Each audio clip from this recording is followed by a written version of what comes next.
Hello friends, welcome to क्रिक सोच। और आज हम बात करेंगे भारतीय टीम के कोच राहुल द्रविड़ की। भारत का वेस्ट इंडीज दौरा समाप्त हो चुका है। इस दौरे में भारत का प्रदर्शन बहुत ही साधारण रहा था और सवालों के जवाब मिलने की बजाय और उलझ चुके हैं। पहले टेस्ट सीरीज के दौरान शुरुआती मुकाबला ड्रॉ पर छूटना, उसके बाद वनडे सीरीज के दूसरे मुकाबले में एक तरफा हार का सामना करना और अब टी20 सीरीज जो वेस्ट इंडीज पिछले साल टी20 और इस साल वनडे वर्ल्ड कप के लिए क्वालिफाई नहीं कर पाई थी, उसके हाथों भारतीय टीम को 5 मैचों की टी20 सीरीज में 2-3 से हार का सामना करना पड़ा। 2017 के बाद वेस्ट इंडीज ने पहली बार किसी द्विपक्षीय टी20 सीरीज में भारत को हराया है। टी20 सीरीज में निराशाजनक प्रदर्शन करने के चलते भारतीय टीम और हार्दिक पांड्या पर सवाल खड़े हो रहे हैं, लेकिन एक नाम जो इन सब के पीछे छिप रहा है वो है हेड कोच राहुल द्रविड़ का। राहुल द्रविड़ ने जब से भारतीय टीम की बागडोर संभाली है तब से उन्होंने कुछ पाने से ज्यादा खोया है। हम राहुल द्रविड़ के कोचिंग कार्यकाल के बारे में बात करने वाले हैं और जानेंगे कि पिछले 2 साल में उनसे कहां-कहां चूक हुई।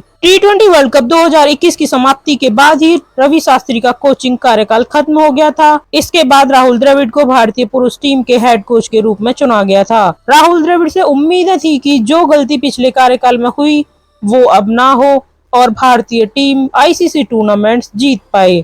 आईसीसी ट्रॉफी की तो छोड़िए, इनके कार्यकाल में भारतीय टीम ने द्विपक्षीय सीरीज में भी हारना सीख लिया है। राहुल द्रविड़ की बतौर हेड कोच पहली सीरीज भारतीय जमीन पर न्यूजीलैंड के खिलाफ थी। टी20 सीरीज में तो भारत ने कीवियों को 3-0 से हरा दिया था, लेकिन टेस्ट सीरीज में पहला टेस्ट ड्रॉ खेलना किसी हार से कम नहीं था।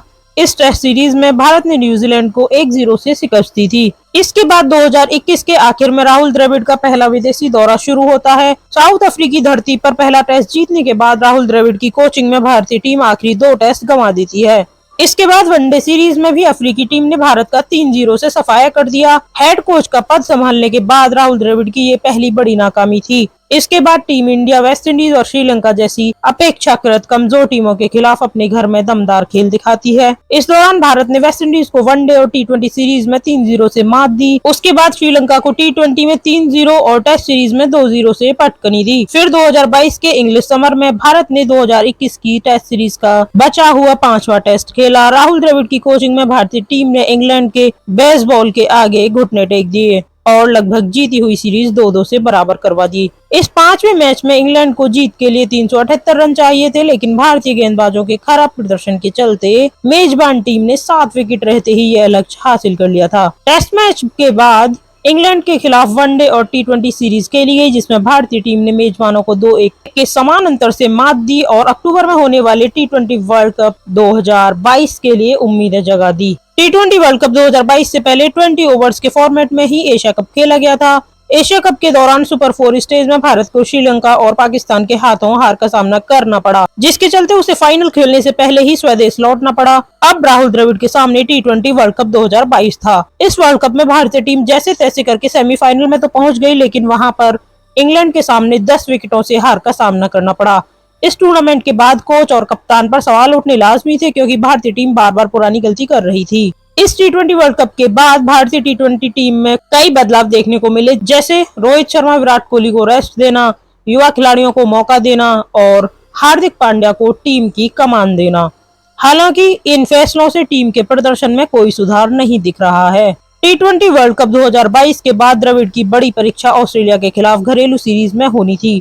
द्रविड़ इस परीक्षा में सफल रहे, क्योंकि बॉर्डर गावस्कर ट्रॉफी में भारतीय टीम ने कंगारुओं को 2-1 से मात देकर वर्ल्ड टेस्ट चैंपियनशिप फाइनल के लिए क्वालिफाई कर लिया था। टेस्ट सीरीज जीतने के बाद भारत से वनडे सीरीज में भी अच्छे प्रदर्शन की उम्मीद थी, लेकिन उस सीरीज में स्टीव स्मिथ की अगुवाई में ऑस्ट्रेलिया ने भारतीय टीम को 2-1 से शिकस्त दी। आईपीएल 2023 के खत्म होने के बाद भारत ने ऑस्ट्रेलिया से वर्ल्ड टेस्ट चैंपियनशिप का फाइनल खेला, जिसमें एक बार फिर भारतीय फैंस को निराशा हाथ लगी। ऑस्ट्रेलिया ने भारत को 209 रनों से हराकर वर्ल्ड टेस्ट चैंपियनशिप का खिताब अपने नाम कर लिया। कुल मिलाकर देखें तो राहुल द्रविड़ के कार्यकाल में टीम इंडिया को जीत से ज्यादा हार का मुंह देखना पड़ा। इस वजह से उन पर सवाल उठना तो लाजमी है, क्योंकि इसी साल अक्टूबर-नवंबर के महीने में भारतीय जमीन पर वनडे वर्ल्ड कप खेला जाना है, जिसमें भारतीय फैंस को टीम से काफी उम्मीदें हैं। तो यह जानकारी हमने आपको बताई राहुल द्रविड़ की कोचिंग के कार्यकाल में हार की लंबी कतार के बारे में। अगर आपको वीडियो अच्छी लगी है तो लाइक कीजिए, शेयर कीजिए, चैनल को सब्सक्राइब कीजिए। क्रिकेट से जुड़ी हुई अपडेट्स के लिए देखते रहिए क्रिक सोच।